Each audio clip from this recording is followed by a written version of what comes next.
बहुत समय पहले एक छोटे से गांव में नीलू नाम का एक जिज्ञासु लड़का रहता था। एक दिन गांव के प्राचीन पेड़ के पास घूमते हुए उसे गिरे हुए पत्तों के नीचे एक बड़ा पुराना किताब मिला। वह किताब रहस्यमय और रोचक लग रही थी। उसके पन्नों में एक कहानी थी, एक जादुई आईने के बारे में जो किसी भी व्यक्ति की सच्ची भावनाओं को प्रकट कर सकता था। उसने सोचा कि यह आईना उसे गांव के लोगों की छिपी हुई वास्तविक भावनाएं दिखा सकता है।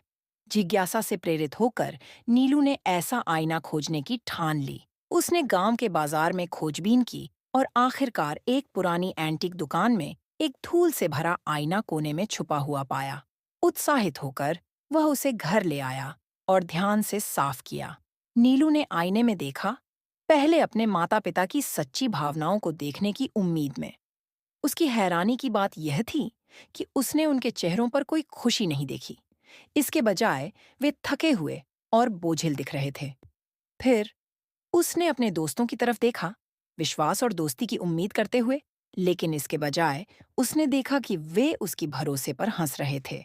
चकराकर और निराश होकर नीलू ने सोचा, क्या यह संभव है कि आईना सिर्फ मेरी अपनी भावनाएं दिखा रहा हो?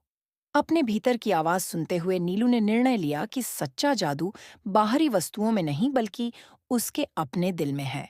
उसने आईने को उसके स्थान पर वापस रख दिया, प्राचीन पेड़ के नीचे, यह समझते हुए कि वास्तविक जादू अपने खुद की भावनाओं को समझने और अपने अंतर्ज्ञान पर विश्वास करने में है।